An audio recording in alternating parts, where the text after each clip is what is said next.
पिछले एपिसोड में हमने देखा था कि सेंट ने पिंगान को ऑफर दिया था कि वो उसको अपना डिसाइपल बना ले। अगर ये कर लेता है पिंगान तो वो उसको बहुत सारी चीजें सिखाएगा, लेकिन पिंगान इसके लिए मना कर देता है कि नहीं, उसको अपने हिसाब से आगे बढ़ना है। इस वजह से उसने सेंट का ऑफर ठुकरा दिया था। इसके बाद वो अपने जितने भी दोस्त वगैरह थे उन सभी को काई एकेडमी ले जाता है, जहाँ पर ले जाने का उसका मकसद था। और सभी को वहाँ छोड़ने के बाद वो वहाँ से चला जाता है। उसके दोस्त लोग तो बहुत ज्यादा इमोशनल हो चुके थे क्योंकि वो पिंगान को छोड़ना नहीं चाह रहे थे, लेकिन पिंगान को पता था कि उसके दोस्त उसके साथ रहेंगे तो उनके ऊपर खतरा मंडलाता रहेगा। तो वो उस यंग मास्टर के साथ अपने दोस्तों को वहां छोड़कर जा चुका था, जिसके बाद यहाँ से ये एपिसोड शुरू होता है। तो इस एपिसोड की शुरुआत में पिंगान जब उस यंग मास्टर के साथ आगे बढ़ा था ना, तो उनकी मुलाकात एक छोटे लड़के से होती है। ये लड़का यही पास में ही रहता था और इससे यहाँ पर उस यंग मास्टर की दोस्ती हो जाती है। थोड़ी देर बाद ही यहाँ पर यंग मास्टर को पता चलता है कि ये जो लड़का है ना, ये कोई नॉर्मल नहीं है, बल्कि एक ये वाटर पाइथन है। मतलब ये वाटर पाइथन है और अपने आप को बच्चे के अंदर ना कन्वर्ट कर सकता है ताकि दुनिया से अपनी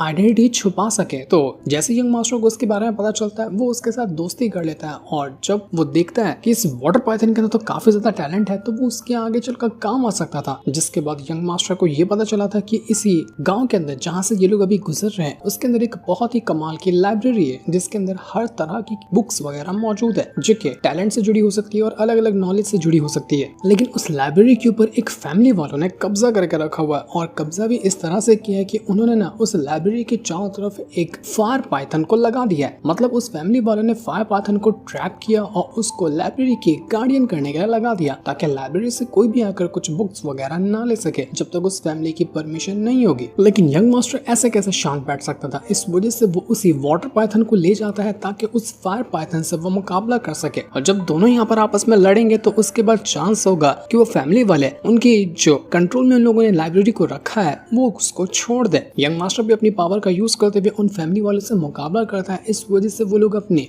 लाइब्रेरी को प्रोटेक्ट नहीं कर पाए थे और पूरी फैमिली की उस यंग मास्टर ने वाट लगा कर रख दी थी। जैसे ये होता है ना, इस वजह से वो जो फायर पाइथन था वो भी यहाँ पर उस फैमिली वालों के कंट्रोल से आजाद हो चुका था। फैमिली वालों ने फायर पाइथन को ट्रैप करके रखा था, लेकिन अब उसको आजादी मिल चुकी थी। तो वो जो फायर पाइथन होता है ना, वो भी अपने आप को ह्यूमन में कन्वर्ट कर सकता था। जैसे कि वो छोटा वाला पाइथन वाटर वाला जो अपने आप को एक बच्चे में कन्वर्ट कर सकता है ना, तो वैसे ही फायर वाला एक छोटी बच्ची में अपने आप को कन्वर्ट कर सकता था। तो इस वजह से यहाँ पर फायर पाइथन और वाटर पाइथन दोनों जब बच्चे हो जाते हैं ना, तो इन दोनों की दोस्ती हो जाती है और वो दोनों एक साथ रहने लग गए थे। दोनों का कंट्रोल यहाँ पर वो यंग मास्टर अपने मुट्ठी में ले लेता है। मतलब कि ओरिजिनल जो उनका फॉर्म है ना पाइथन बनने वाला, उसकी पावर को उसने अपने पास रखा था ताकि ये दोनों पाइथन उसके कंट्रोल से ना जा सके। तो इस वजह से वो दोनों पाइथन अब यहाँ पर यंग मास्टर की बात मानने लग गए थे। जब ये चीज यहाँ पर देखता है पिंगान, तो उसको समझ आता है कि अगर उसको अपने दोस्तों की ज्यादा फिक्र है ना, तो उसको यंग मास्टर को भेज देना चाहिए ताकि वो उसके दोस्तों को उस काई एकेडमी के अंदर देखभाल उनकी कर सके। काई एकेडमी के अंदर यंग मास्टर जाएगा ना, तो बाओ पिंग और जितनी भी उसके दोस्त वगैरह ना, उनको किसी चीज की टेंशन लेने की जरूरत नहीं पड़ेगी। उनको लगेगा कि कोई तो अपना है जो उनको प्रोटेक्ट करने के लिए वहाँ मौजूद है। तो पिंगान कहता है कि यंग मास्टर से कि तुम मेरा डिसाइपल बनना चाहते थे ना, ठीक है, मैं तुम्हें अपना डिसाइपल बनाऊंगा, लेकिन शर्त यही होगी कि तुम्हें ना मेरे दोस्तों को प्रोटेक्ट करना है काई एकेडमी जाकर। तो ये सुनकर वो यंग मास्टर तो काफी ज्यादा खुश हो गया था और वो कहता है कि ठीक है, मैं तुम्हारी शर्त मानने के लिए तैयार हूँ, लेकिन तुम मेरे मास्टर हो ना, तो मुझे तुम्हारी भी फिक्र है। इसलिए ये जो दोनों के दोनों पाइथन को मैंने लिया है ना, इनका कंट्रोल मैं तुम्हें देता हूँ। ये दोनों पाइथन को अपने पास रखो और जिस तरह से चाहो तुम उस तरह से इनका यूज करो। ये तुम्हारे आगे के सफर को आसान बनाने में हेल्प करेंगे। तो पिंगान ने उन दोनों के दोनों पाइथन को ना अपने पास रख लिया था। दोनों छोटे बच्चे थे जो अपने आप को पाइथन में भी बदल सकते हैं। तो वो दोनों बच्चे अब पिंगान के साथ हो चुके थे और उनको लेकर पिंगान अपने अलग सफर पे निकल जाता है और यंग मास्टर बॉपिंग वगैरह को प्रोटेक्ट करने के लिए वो वहां जा चुका था। तो अब काई एकेडमी के अंदर जब ये बॉपिंग वगैरह आए हुए थे ना, वहाँ के डिसाइपल वगैरह उन सभी को थोड़ा बुली करना शुरू कर देते हैं। वो उनको परेशान कर रहे थे। तो इस वजह से यहाँ मास्टर की मीटिंग चल रही थी। जितने भी मास्टर थे वो सभी काफी ज्यादा भड़के हुए थे और वो लोग ये शिकायत कर रहे थे कि बाहर से भी जितने भी डिसाइपल वगैरह आए ना, जिनको मिस्टर किन ने कहा था कि उनको काई एकेडमी के अंदर एडमिशन करवाना है, वो लोग तो बहुत ही ज्यादा बदमाश है। उनमें से एक लड़की है बॉपिंग, पता भी है कि कल रात को उसने ना कई सारे डिसाइपल को इंजर्ड कर दिया। वो बिल्कुल भी सुनने वाली लड़की नहीं है, उसने कई सारे डिसाइपल को बड़ी बेरहमी से मारा है। इसलिए हमें जवाब चाहिए। वहाँ पर जितने भी मास्टर थे ना, उन सभी के डिसाइपल को मारा गया था। इस वजह से ये लोग मीटिंग कर रहे थे कि अब इसका नतीजा क्या निकलेगा। हम तो यहाँ पर बॉपिंग और उसके दोस्तों को एक्सेप्ट करने के लिए तैयार नहीं है, क्योंकि वो लोग ठीक नहीं है, वो लोग बहुत ज्यादा बदमाश हैं। जबकि उन लोगों को नहीं पता था कि उनके ही जो डिसाइपल वगैरह थे ना, उन्होंने पहले यहाँ पर बॉपिंग और उसके दोस्तों को परेशान किया था और उनको बहुत ज्यादा बुली की थी। यहाँ तक कि वो जो यंग मास्टर लिन होता है, उसको तो मार मार कर अधमरा कर दिया गया था, छोटू को भी मारा गया था, उसके सारे खिलौने ले लिए गए थे। यहाँ तक कि बॉपिंग के ऊपर भी हाथ उठाया गया था, जो पहले के यहाँ ऑलरेडी काई एकेडमी के डिसाइपल थे उनके द्वारा। तो ये चीज उस बॉपिंग को कैसे पसंद आएगी? वो देखती है कि जब उसके दोस्तों के ऊपर हमला हुआ है ना, इसी वजह से पहले उसने जाकर उन सभी की धुलाई कर दी। और जब उसने यहाँ पर मारा यहाँ काई एकेडमी के डिसाइपल को, तो उनके मास्टर गुस्सा हो गए और अब यहाँ पर उनको जवाब चाहिए था कि वो बॉपिंग हमारे डिसाइपल को कैसे मार सकती है, जबकि उनको नहीं पता कि गलती तो उनके ही डिसाइपल की थी। लेकिन दूसरा एक समझदार मास्टर होता है जिसके जिम्मे ही बॉपिंग वगैरह थे, तो वो कहते हैं कि बच्चे ही हैं, आपस में थोड़ा बहुत झगड़ा कर ही लिए, तो हम इस बात को उतना ज्यादा घसीट नहीं सकते। वैसे भी वो सभी नए आए हुए हैं, थोड़ी सी हम ट्रेनिंग देंगे तो वो लोग हमारे माहौल के अंदर घुलने मिलने लग जाएंगे, इसलिए मुझे नहीं लगता कि कोई बड़ा फैसला लेना अभी यहाँ पर बेहतर होगा। तो मास्टर तो जैसे तैसे मामले को सुलझा चुका था। वही बॉपिंग और बाकी लोग काफी ज्यादा टेंशन में थे कि अब हम यहाँ पर क्या करेंगे, क्योंकि यहाँ के सारे डिसाइपल तो हमारे दुश्मन बन चुके हैं। उनको याद आ रही थी कि अगर पिंगान यहाँ पर होता ना, तो ऐसा कुछ नहीं होता। हम लोग बिल्कुल अकेले हैं और अकेला देख कर ही ना वो लोग हमारे पर अटैक करने की कोशिश करते हैं, हमें परेशान करते हैं। तो बेहतर होगा कि हम यहाँ पर डर डर कर रहें और जो लोग जैसा कहते हैं ना, हमें उनकी बात माननी चाहिए। लेकिन बॉपिंग तो उसके लिए तैयार नहीं थी कि हम यहाँ पर झुक कर क्यों रहेंगे, जिनकी गलती है झुक कर उनको रहना पड़ेगा। और पिंगान ने भी हमें यही सिखाया है कि गलती ना हो तो हमें डट कर मुकाबला करना चाहिए, चाहे सिचुएशन कैसी भी क्यों ना हो। तो इसलिए हम यही करने वाले हैं। दूसरी तरफ हम पिंगान को देख पाते हैं, जो कि अपना उन्हीं दोनों वो जो पाइथन मिले थे ना, जो बच्चे हैं, उनके साथ वो आगे बढ़ रहा था। यहाँ पर वो उस वाटर पाइथन के साथ थोड़ा सा फाइट की प्रैक्टिस कर रहा होता है, क्योंकि वो जो वाटर पाइथन है वो काफी स्ट्रॉन्ग है। तो वो अपने पंच को और पिंगान अपने पंच को टेस्ट कर रहा था कि चलो देखते हैं कि किसके पंच के अंदर ज्यादा ताकत है। शुरुआत में तो यहाँ पर वो जो वाटर पाइथन था उसका पंच ज्यादा स्ट्रॉन्ग लग रहा था, लेकिन यहाँ पर वो जो वाटर पाइथन होता है बाद में अपने आप को हरवाने लग जाता है और हरवाते हुए ये कह रहा था कि मास्टर पिंगान, आपने तो मुझे कई बार हरा दिया ना, अब तो मुझे इतनी बार हारने के बाद भूख लग गई है, तो आप मुझे क्या खाने को देने वाले हैं? आप मुझे खाने को दीजिए ना, मुझे तो काफी ज्यादा भूख लगी। तो पिंगान कहता है कि ठीक है मैं तुम्हें थोड़ा बहुत खाना दे दूंगा। तो ये सुनकर तो वो वाटर पाइथन काफी ज्यादा खुश हो जाता है कि चलो मास्टर ने मुझे कुछ तो खाने के लिए दिया, अब तो मेरी पेट आराम से भर जाएगा। ये जो वाटर पाइथन है ना, बहुत ही बड़ा ठरकी बच्चा है। ये हर बार ना पिंगान को उंगली करता रहता है कि पिंगान मास्टर आप अकेले क्यों रहते, कोई लड़की क्यों नहीं पटाते? अगर चाहिए तो मैं ला कर देता हूँ ना आपको कोई लड़की। बोले तो रात का भी बंदोबस्त करवा दूंगा मैं। था तो बचकाना, लेकिन बातें बहुत बड़ी बड़ी करता था। वो कहता है पिंगान से कि आप तो इतने ज्यादा बोरिंग है कि कोई लड़की आपको कैसे पसंद कर सकती है। मुझे नहीं लगता कि आपकी जिंदगी में कभी भी कोई लड़की आई होगी। तो पिंगान कहता है कि क्या बताऊं तुम्हें, हाँ आई थी एक लड़की जो कि बहुत ज्यादा सुंदर थी और आज भी मैं उसको हमेशा याद करता हूँ। वो निंगियाओं की बात कर रहा था। तो वो वाटर पाइथन कहता है कि अब वो लड़की कहाँ चली गई, अब वो नहीं है क्या आपके पास? तो पिंगान कहता है कि हाँ हम दोनों अलग हो गए, वो अपना कल्टीवेशन करने के लिए चली गई है, मैं यहाँ पर भटक रहा हूँ। तो वाटर पाइथन कहता है कि कुछ नहीं हो सकता मास्टर आपका, आप हमेशा ऐसे सिंगल ही मरोगे लगता है, आप इतने बोरिंग इंसान हो, आपको कोई मजा ही नहीं करना है जिंदगी में, तो ऐसा कैसे लड़की आपको पसंद करेगी? इसलिए लगता है कि वो छोड़कर भाग गई आपको। ये वाटर पाइथन जो था वो यहाँ पर कहने लग जाता है पिंगान से कि ये जो फायर पाइथन है ना, ये लड़की, क्या आप इससे शादी करना चाहते हैं? चाहो तो मैं इसको भी आपके लिए तैयार कर सकता हूँ। पिंगान कहता है कि बचकाने जितने जुबान है ना उतना ही बोला कर दो, तुझे क्या लगता है कि मैं इस बच्ची के साथ कुछ काम करने वाला हूँ? तो ये सुनकर तो वो वाटर पाइथन थोड़ा सा डर जाता है कि यार नहीं मास्टर मैं तो मजाक कर रहा था, अब क्यों बिना मतलब की बात को सीरियस ले लिए। तो इसके बाद जब रात हो जाती है ना, तो ये लोग सभी सोए हुए थे, पर उस वाटर पाइथन को नींद नहीं आ रही थी। तो वो यहाँ पर उस फायर पाइथन वाली जो बच्ची होती है उससे कहने लग जाता है कि क्या तुम मेरी दुल्हनिया बनोगी तो बोलो मैं तुम्हें बहुत ज्यादा खुश रखने वाला हूँ, तुम जो बोलोगी मैं तुम्हारे लिए वो ला कर दूंगा, बस मुझे यहाँ पर तुम एंटरटेन करो। तो वो बच्ची काफी ज्यादा परेशान हो जाती है कि भागो यहाँ से, तुम ठरकी कहेंगे, मुझे तो तुमसे बात ही नहीं करनी है। इसलिए वो पिंगान के साइड जाकर सो जाती है कि मास्टर आप ही बचाइए मुझे इस ठरकी बंदे से। उधर पिंगान यहाँ पर अपना सोच रहा था कि मुझे तो इस चीज की टेंशन हो रही है कि बॉपिंग वगैरह किस तरह से स्काई एकेडमी के अंदर रह रहे होंगे, क्या वो लोग ठीक तो होंगे ना, या उनको कोई परेशानी हो रही होगी। उम्मीद करता हूँ कि कोई परेशानी ना हो रही है उनको। दूसरी तरफ हम काई एकेडमी का सीन देखते हैं। वहां पर वो बंदा आता है जो कि यंग मास्टर के साथ आता ना, एक लड़का और एक लड़की जिनको वो अपने साथ लेकर घूमता था। तो उनमें से वो लड़का जिसका नाम लुयुन था वो आता है लाइब्रेरी के अंदर, जहाँ पर ऑलरेडी एक बंदा बैठा हुआ था। तो लुयुन उस बंदे से कहता है कि देखो मुझे पता है कि कल रात को हम दोनों का एक बहुत ही भयंकर बैटल हुआ था, लेकिन फिर भी तुमने यहाँ पर मेरी दवा वगैरह लगाने का बंदोबस्त किया, तो उसी की भरपाई के लिए जो पैसे होते हैं ना, मैं यहाँ पर कुछ पैसे लेकर आया हूँ तुम्हें देने के लिए, तो ये पैसे रखो और अगर कम है तो बोल देना, तुम्हारा एहसान रहेगा मुझ पर, मैं वो पैसे तुम्हें चौंका दूंगा। तो ये सुनकर वो बंदा जो पहले से बैठा हुआ था वो कहता है कि देखो उसकी जरूरत नहीं, क्योंकि गलती तुम्हारी थी, तुमने पहले झगड़ा शुरू किया था, पर फिर भी मैंने अपने अच्छाई दिखाते हुए तुम्हारे इलाज के खर्चे के पैसे दे दिए थे।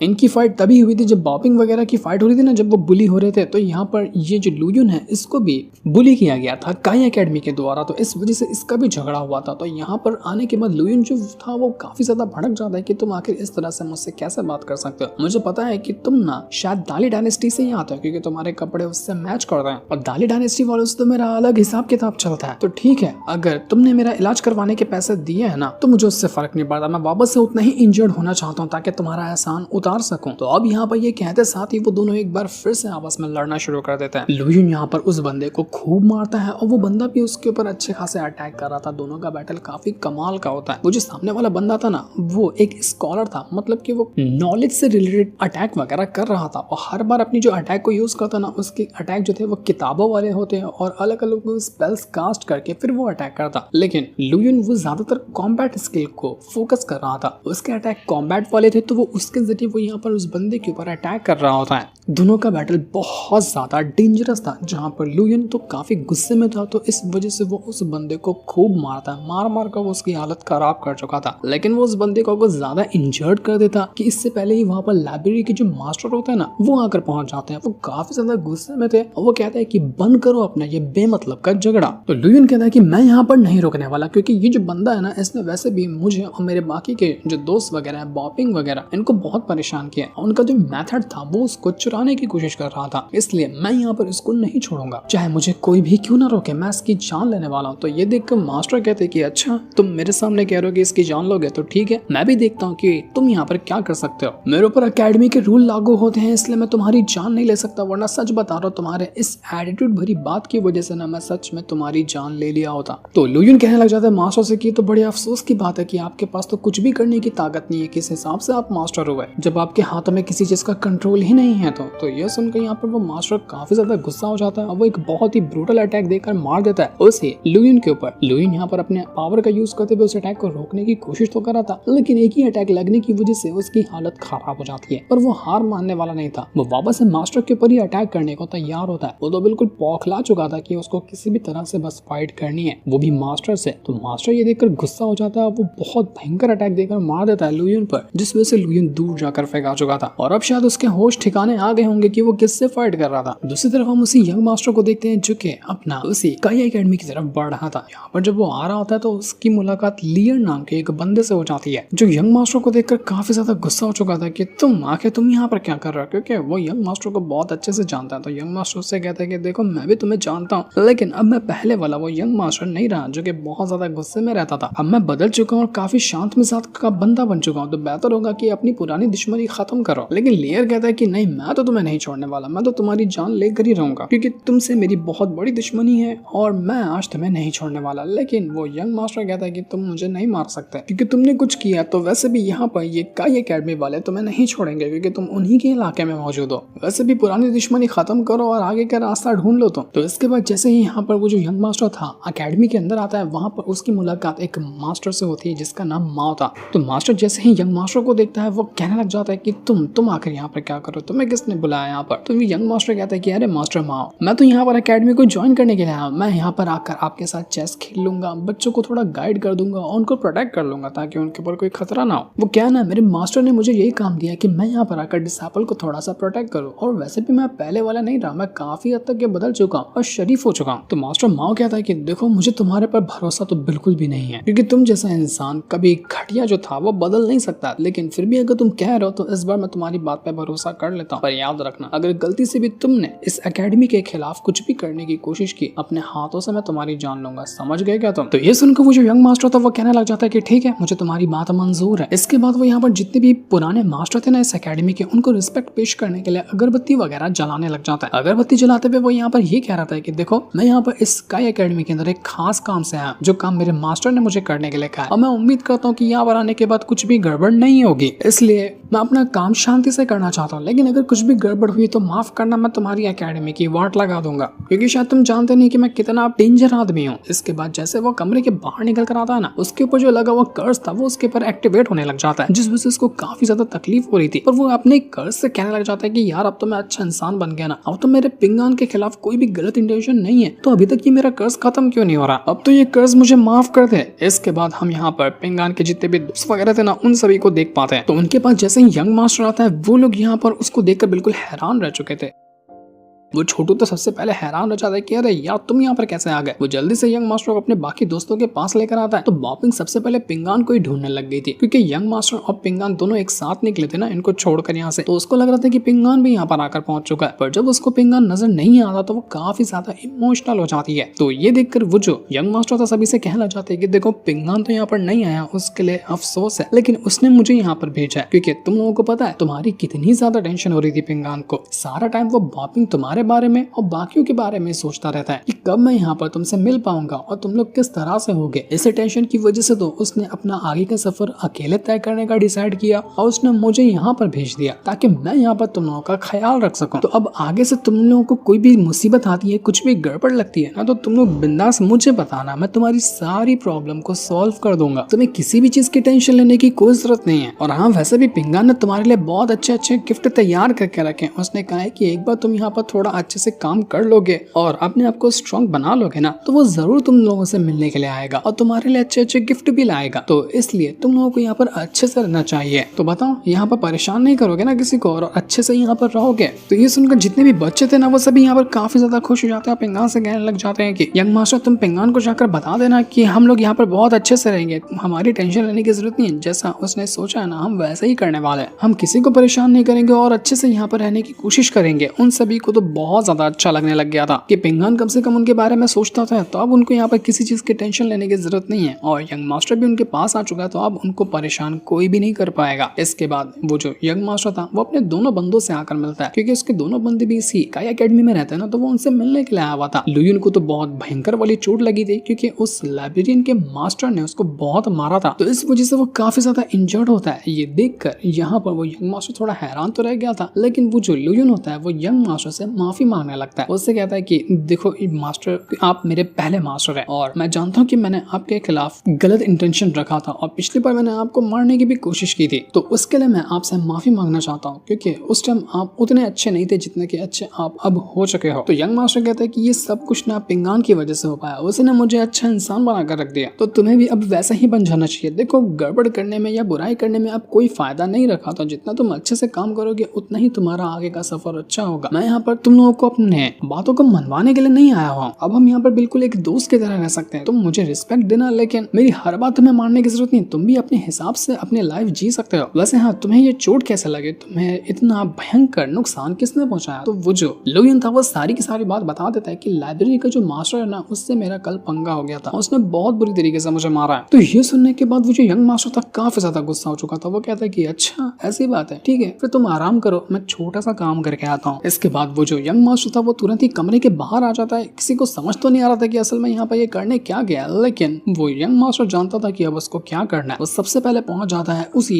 लाइब्रेरी के जो मास्टर था ना उसके पास, जो आराम से बैठकर अपनी कल्टीवेशन कर रहा था। तो सीधा यंग मास्टर आने के बाद उसके ऊपर अटैक देकर मार देता है। वो मास्टर हैरान की किसकी हिम्मत हुई, किसके अंदर इतना जिगर आया जो मुझ पर अटैक करने के लिए आया हुआ है। क्या उसको अपनी जान की खैर नहीं है? क्या वो मरना चाहता है जो मुझ पर अटैक करने की कोशिश कर रहा है? हिम्मत है तो सामने है। तो यंग मास्टर तुरंत ही उसके सामने आ जाता है और कहने लग जाता है कि देख, मैं ही वो इंसान हूँ जिसने तेरे ऊपर अटैक किया, और हाँ, मैं अभी यहाँ पर तुझ पे और भी अटैक करने वाला हूँ, क्योंकि तुझे क्या लगता है कि तू मेरे डिसाइपल को यानी कि लुयुन के ऊपर अटैक करेगा और मैं तुझे ऐसे छोड़ दूंगा? अटैक करने के जो तूने बहुत बड़ी गलती की है ना, मैं उसकी सजा देने के लिए तेरे पास आया हुआ हूँ। तो ये देखकर वो जो मास्टर था वो काफी ज्यादा भड़क जाता है कि तू बचे, तू है कौन? तुझे तो इससे पहले मैंने कहीं पर भी नहीं देखा और तुझे क्या लगता है कि तू यहाँ पर मुझे हरा देगा? मैं तुझे छोड़ूंगा नहीं। वो मास्टर यंग मास्टर के ऊपर अटैक करने लग जाता है, लेकिन हम तो जानते ही वो यंग मास्टर को कि वो कितना स्ट्रॉन्ग है और उसका मुकाबला करना मास्टर के लिए उतना बिल्कुल भी आसान नहीं था। यंग मास्टर उस मास्टर को खूब मारता है, मार मार कर वो उसको अधमरा कर चुका था। दोनों का जो बैटल था वो काफी इंटेंस हो जाता है। वो दोनों एक दूसरे के ऊपर अटैक करने की कोशिश करते हैं, जहाँ पर यंग मास्टर के अटैक बहुत ज्यादा कमाल के थे और लिटरली वो यहाँ पर मास्टर उतना कुछ खास कर नहीं पाता। वो अटैक करने की कोशिश करता है लेकिन फिर भी उसके अटैक उतने कारगर साबित नहीं हो रहे थे यंग मास्टर के सामने। और एक के बाद एक करते हुए, अलग अलग फॉर्मेशन का यूज करते हुए, अलग अलग अटैक का यूज करते हुए यंग मास्टर उस लाइब्रेरी के मास्टर की हालत खराब कर देता है। लाइब्रेरी का मास्टर बिल्कुल अधमरा हो चुका था। जिस तरह से उसने लुयन को मारा था उससे भी बुरी तरीके से यंग मास्टर उसकी हालत खराब कर देता है। पर वो भी एक मास्टर था तो वो ऐसे कैसे शांत बैठेगा। वो कहता है कि नहीं, मैं यहाँ पर तुझसे लड़ कर ही जाऊंगा। आखिर मैं कैसे हार सकता हूँ, मैं तो एक मास्टर हूँ और बच्चे से हार जाऊंगा तो मेरी तो इज्जत का कबाड़ा हो जाएगा। बाकी के जो मास्टर थे ना वो भी ये नजारा देखने के लिए पहुंच जाते हैं कि असल में यहाँ पर फाइट किसकी हो रही है। जिसके बाद हम उसी लियर को भी देख पाते हैं, उसने अपनी पूरी एक आर्मी को खड़ी कर लिया था। अभी अपनी आर्मी को क्यों खड़ा किया है, इसका पीछे इसका क्या मकसद है, वो तो हमें नेक्स्ट एपिसोड में ही पता चलेगा, क्योंकि इसी सीन के साथ ये वाला एपिसोड यहीं पर एंड हो जाता है। Thanks for watching.